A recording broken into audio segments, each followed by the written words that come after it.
Hai situ rong si kuai si manam hanga bamboy le ra se hingun rong si cuai se kadi ba pisong la si siam si di kadi ba pisong tes bamboy si cuai mai ni sen bo sagan ni khale wai si season day September ga season day ga nam hanga sa phe ga prona kempaza kem se kamsan ma kesa je si ba boy za radio suibo thapu za dengmak mamta di radio suibo sa kanyu khade si pra go thai dame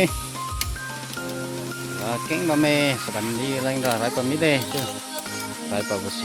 je khatron za ke plan di ne hello mina sa kanyu pui ba khale si si bamboy Prin mame jadi sambung point bom kai ini ai kami deh jadi balang kai mame nanti bom kai keng mame dekat rai pa boy suai dekat rai pa bikin ini kiwi radai sekarang ni kui bakale hase ada yang khoniu rong si sehinggun rong si juwe ini seni randai ku bangga simakai sudi nade yang ri merongkang masai ramai de ku bangga simakai sudi de rong si shambo sehinggun rong si juwe September ga nimpa de September day season day jadi si manam hanga bamboy ski tai gara ling bazar kadi bazai sidi si ra sehinggu sham bazai jadi kem ngau phabo priang ngau phabo bam sa rai ta suide ka si season day sagan kesan bade sidi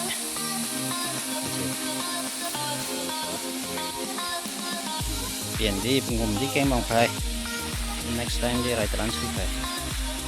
sagan ilang de bui mine smai keng ti sagan ilang di bui mine ko ra keng pa mine sagan chi ui de phai ra tek chi mo keng de thai ra keng de mine chalo pian de he pian ne bamboy wasi homi mau bikin mau hodo yes hai sini deh village life sih interesting sih so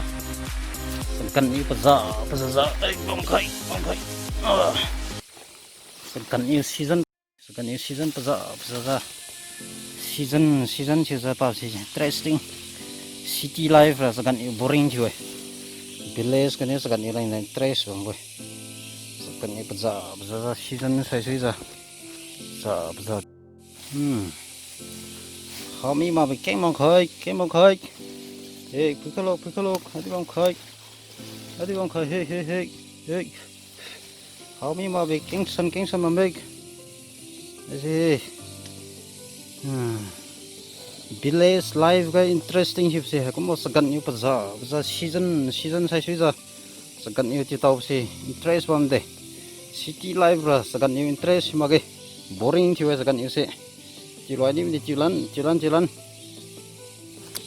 boring juga city life go segan new se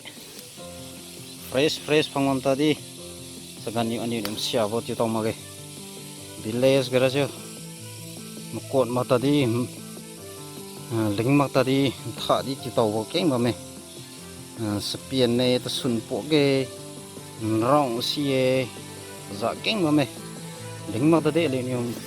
siapmak tadi menam hangani pabo sini wah interesting sih village life sih segan yu kesan bo kita orang benar sekian tamin beda bom kah cái mà mày tại là sẽ cần nóng mùi nó tay chịu một cái rồi mi này cái rồi mi này city ga bam suyo non veg niang chỉ có son ra village ga bam suyo cũng có sẽ cần fresh chemical không khăm mặc bộ chỉ là cùng năng với giống bối semi càng nhiều non veg nhiều cùng năng với son mặc cái segan nha cũng bộ rasi kui bo chỉ có nhiều cùng năng với bối thì là để đi phun tay lố he thai go segan nha rai pap si hello segan ni lain lagi deh segan ciwi lo bo thai ra see ini sekitar ya kakai bo rong si GP song ciwi jang sih medium size ciwi plan bo size sih tasty ba me ciwi hen sih